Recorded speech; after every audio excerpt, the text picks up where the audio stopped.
जोखू ने लोटा मुंह से लगाया तो पानी में सख्त बदबू आई। गंगी से बोला, ये कैसा पानी है? मारे बांस के पिया नहीं जाता। गला सूखा जा रहा है और तू सड़ा पानी पिलाए देती है। गंगी प्रतिदिन शाम पानी भर लिया करती थी। कुआं दूर था, बार बार जाना मुश्किल था। कल वो पानी लाई तो उसमें बू बिल्कुल न थी, आज पानी में बदबू कैसी? लोटा नाक से लगाया तो सचमुच बदबू थी।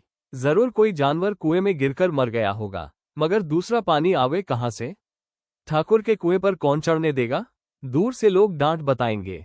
साहू का कुआं गांव के उस सिरे पर है, परंतु वहां भी कौन पानी भरने देगा? कोई तीसरा कुआं गांव में है नहीं। जोखू कई दिन से बीमार है।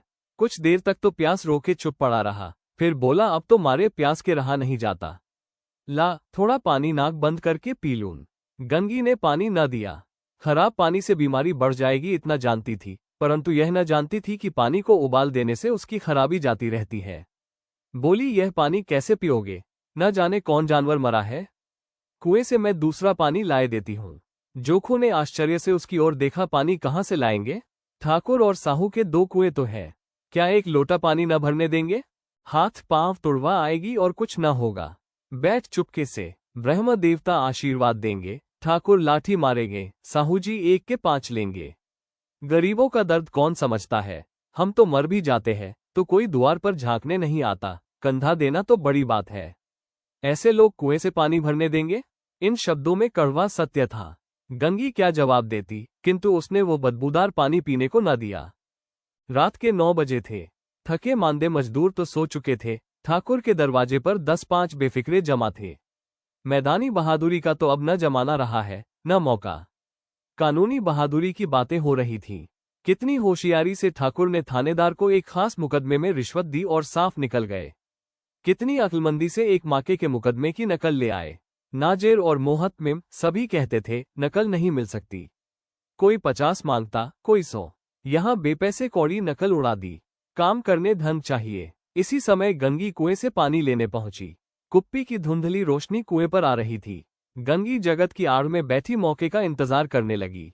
इस कुएं का पानी सारा गांव पीता है, किसी के लिए रोका नहीं, सिर्फ ये बदनसीब नहीं भर सकते। गंगी का विद्रोही दिल रिवाजी पाबंदियों और मजबूरियों पर चोटें करने लगा। हम क्यों नीच हैं और ये लोग क्यों ऊंच हैं? इसलिए कि ये लोग गले में तागा डाल लेते हैं। यहां तो जितने हैं, एक से एक छठे हैं। चोरी ये करें, जाल फरेब ये करें, झूठे मुकदमे ये करें। अभी इस ठाकुर ने तो उस दिन बेचारे गड़रिये की भेड़ चुरा ली थी और बाद में मारकर खा गया। इन्हीं पंडित के घर में तो 12 मास जुआ होता है। यही साहू जी तो घी में तेल मिलाकर बेचते हैं। काम करा लेते हैं, मजूरी देते नानी मरती है। किस किस बात में हमसे ऊंचे हैं? हम गली गली चिल्लाते नहीं कि हम ऊंचे हैं, हम ऊंचे हैं। कभी गांव में आ जाती हूं तो रस भरी आंख से देखने लगते हैं, जैसे सबकी छाती पर सांप लौटने लगता है, परंतु घमंड ये कि हम ऊंचे हैं। कुएं पर किसी के आने की आहट हुई। गंगी की छाती धक धक करने लगी। कहीं देख ले तो गजब हो जाए, एक लात भी तो नीचे न पड़े। उसने घड़ा और रस्सी उठा ली और झुककर चलती हुई एक वृक्ष के अंधेरे साये में जा खड़ी हुई। कब इन लोगों को दया आती है किसी पर? बेचारे महंगू को इतना मारा कि महीनों लहू थूकता रहा, इसीलिए तो कि उसने बेगाड़ न दी थी। इस पर ये लोग ऊंचे बनते हैं। कुएं पर स्त्रियां पानी भरने आई थी। इनमें बात हो रही थी। खाना खाने चले और हुक्म हुआ कि ताज़ा पानी भर लाओ। घड़े के लिए पैसे नहीं है। हम लोगों को आराम से बैठे देखकर जैसे मर्दों को जलन होती है। हाँ, ये तो न हुआ कि कलसिया उठाकर भर लाते। बस हुक्म चला दिया कि ताज़ा पानी लाओ, जैसे हम लौंडियां ही तो है। लौंडियां नहीं तो और क्या हो तुम? रोटी कपड़ा नहीं पाती, 10-5 रुपए भी छीन झपट कर ले ही लेती हो। और लौंडियां कैसी होती है? मत लजाओ दीदी, छिन भर आराम करने को जी तरस कर रह जाता है। इतना काम किसी दूसरे के घर कर देती तो इससे कहीं आराम से रहती। ऊपर से वह एहसान मानता। यहां काम करते करते मर जाओ, पर किसी का मुंह ही सीधा नहीं होता। दोनों पानी भरकर चली गई तो गंगी वृक्ष की छाया से निकली और कुएं की जगत के पास आए। बेफिक्रे चले गए थे। ठाकुर भी दरवाजा बंद कर अंदर आंगन में सोने जा रहे थे। गंगी ने क्षणिक सुख की सांस ली। किसी तरह मैदान तो साफ हुआ। अमृत चुरा लाने के लिए जो राजकुमार किसी जमाने में गया था, वो भी शायद इतनी सावधानी के साथ और समझ बूझकर न गया हो।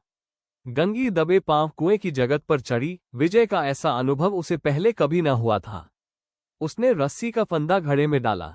दाएं बाएं चौकन्नी दृष्टि से देखा, जैसे कोई सिपाही रात को शत्रु के किले में सुराग कर रहा हो। अगर इस समय वो पकड़ ली गई तो फिर उसके लिए माफी या रियायत की रत्ती भर उम्मीद नहीं। अंत में देवताओं को याद करके उसने कलेजा मजबूत किया और घड़ा कुएं में डाल दिया। घड़े ने पानी में गोता लगाया, बहुत ही आहिस्ता, जरा भी आवाज न हुई। गंगी ने 2-4 हाथ जल्दी जल्दी मारे। घड़ा कुएं के मुंह तक आ पहुंचा। कोई बड़ा शहजोर पहलवान भी इतनी तेजी से न खींच सकता था। गंगी झुकी कि घड़े को पकड़कर जगत पर रखे कि एकाएक ठाकुर साहब का दरवाजा खुल गया। शेर का मुंह इससे अधिक भयानक न होगा। गंगी के हाथ से रस्सी छूट गई। रस्सी के साथ घड़ा धड़ाम से पानी में गिरा और कई क्षण तक पानी में हिलकोरे की आवाजें सुनाई देती रहीं। ठाकुर कौन है, कौन है?